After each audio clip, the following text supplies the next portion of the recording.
Olá, eu sou a Paula Viana Mendes, professora de desenho e pintura. Seja bem-vindo, bem-vinda a mais um tutorial de desenho. Antes da gente começar, eu queria comentar rapidamente sobre o e-book que eu pedi para vocês baixarem. É um e-book bem completo, com mais de 70 páginas, com todas as informações que quem está querendo iniciar a desenhar e não sabe por onde, não sabe os materiais, não sabe as técnicas, né? Tá tudo listadinho lá, além de listar também os 3 tipos de dificuldade que você, como aluno iniciante de desenho, pode ter, tá certo? Então, fica esse meu convite para vocês baixarem o e-book se ainda não tiverem baixo, certo? Vai valer a pena. Vamos começar o nosso tutorial. Eu queria que inicialmente você riscasse essas formas, certo? Um retângulo e uma linha de simetria no centro, tá bom? E aí, ó, nesse retângulo, você vai fazer essas linhazinhas na diagonal e depois vai fazer esse triângulo que corresponde ao telhado da casa que a gente vai fazer, certo? A gente também vai fazer uma árvore, certo? E daí a gente vai fazer como uma espécie de nuvem para poder fazer a copa dessa árvore, que é justamente para a gente escapar daquela árvore que você está acostumado a fazer desde criança. Tanto essa casa como essa árvore são propostas diferentes para você escapar do seu bom e velho desenho de árvore com casinha do lado, tá certo? Então vamos lá. A gente vai começar desenhando o chão, certo? E desenhando um retângulo do jeito que a gente treinou. Só que a gente vai fazer ele um pouquinho maior. Coloca as linhas em diagonais.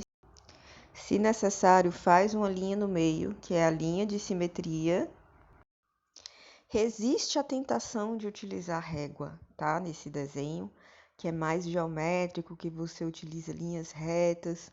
Utiliza esse desenho para treinar, para desenvolver sua coordenação motora, mesmo que suas linhas não saiam totalmente retas, certo? Mas resiste a essa tentação de usar régua, de usar qualquer tipo de instrumento para poder deixar as linhas mais retas, certo? E aí, ó, no telhado, eu coloquei, tá bem clarinho, acho que talvez não dê para ver direito, mas eu coloquei um formatozinho de telha, certo? Tô desenhando aí a porta.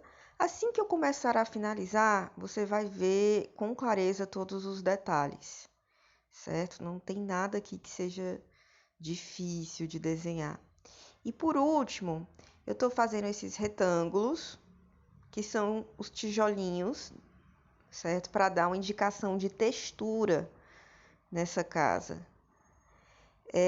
Você não precisa, por exemplo, fazer esses retângulos na casa inteira. Você pode colocar em alguns cantos, aleatoriamente mesmo, certo? Quanto mais aleatório, melhor. Para dar uma indicação do que seria a textura da casa. Desenhei também uma chaminé. E agora vou desenhar o tronco da árvore. Formato curvo. Já começo desenhando alguns galhos, mas eu não preciso desenhar todos os galhos desde o início. Esses 3, o tronco, certo? A ponta do tronco e mais esses 2 galhos já são suficientes. Ali embaixo eu coloquei uma forma geométrica para poder indicar ou uma raiz, ou então um canteiro, certo? Só para não ficar o toco do tronco da árvore pregado no chão.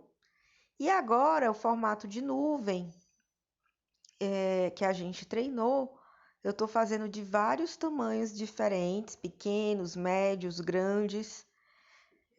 Também escolhendo relativamente aleatoriamente, tá? E daí, depois que você coloca essa parte da copa, essas famíliazinhas, esses grupozinhos de copa espalhados pela árvore, você vai puxar mais alguns galhos. coloquei aí o mesmo formato, mesma técnica, né, de curvas bem fofinhas aí saindo da chaminé. E novamente, gente, caso não esteja dando para ver tudo nesse rascunho, certo? Você ficar com dúvida, agora que eu estou finalizando, passando a caneta, você vai ver todos os detalhes. Eu estou usando uma caneta de ponta grossa da Pigma, certo? Ó, aí fazendo o telhado por dentro, colocando esse formato e já colocando também alguns tijolinhos.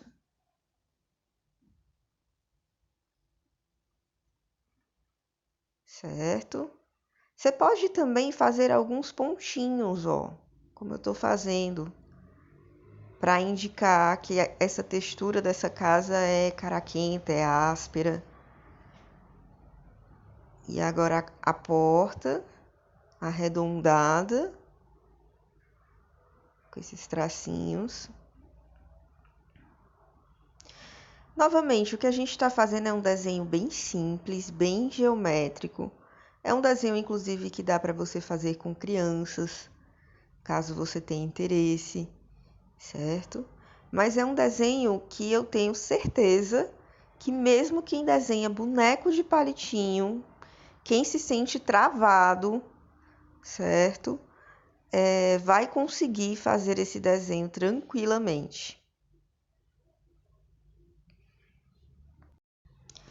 Uma outra coisa que você pode estar se perguntando, né, com esse tutorial ou com outros tutoriais que você já tenha feito, é se, por exemplo, é melhor você colorir antes e passar a caneta depois, ou passa a caneta primeiro, como eu estou fazendo agora, e daí colore depois. E, gente, isso fica muito ao encargo dos resultados que você está buscando, certo? Não existe bem uma regra. A regra, digamos assim, seria que tipo de resultado você está buscando e como fica mais fácil, como você tem mais fluência. Tem gente que prefere colorir primeiro, passar a caneta depois. Tem gente que prefere passar a caneta primeiro, colorir depois. Às vezes, o material também vai ter alguma alteração no resultado caso você faça em uma determinada ordem. Então, por exemplo, nos materiais secos, tá? Até aí o marcador, o lápis de cor, giz pastel, giz de cera, eu não vejo muita diferença, não, em relação à questão da ordem. Mas em materiais úmidos, como aquarela, guache, né? Eu particularmente vejo, assim, se você, por exemplo, faz primeiro a caneta e depois a aquarela ela vai esmaecer um pouquinho a sua linha. E aí, se você não quiser a sua linha esmaecida, você vai ter que retocar.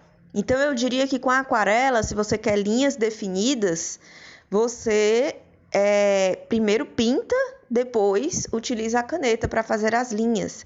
Mas se você já não se incomoda das linhas esmaecidas, né, você pode pintar depois de fazer as linhas, certo? Mesma coisa o guache, né? O guache ele é mais opaco que a aquarela. Eu já recomendaria pintar primeiro, né? Colorizar primeiro e fazer as linhas depois, certo? Eu estou utilizando marcador, que é um tipo de... Eu gosto de dizer que marcador é canetinha chique, né? Um tipo de canetinha mais transparente, mais translúcida, que marca menos, deixa linhas menos marcadas do que as canetinhas convencionais. E relembrando que você pode fazer a finalização desse desenho, né? O acabamento, né? No acabamento a gente tem o quê? A finalização, que são as linhas, e a colorização. Você pode fazer esse acabamento do jeito que você quiser. Eu estou fazendo com marcador e com essa caneta que a linha sai grossa, mas você pode fazer com uma caneta Unipin, que a linha vai sair mais fininha, ou com uma caneta da Stabilo, a caneta que você tiver disponível, na verdade. Você pode fazer de lápis, certo? Grafite, não tem problema nenhum. Você pode utilizar lápis de cor, você pode utilizar o material que você tiver em casa para ter os resultados que você quiser. Cada material que você utilizar vai ter um resultado diferente, né? Então, é uma questão de escolha mesmo, certo?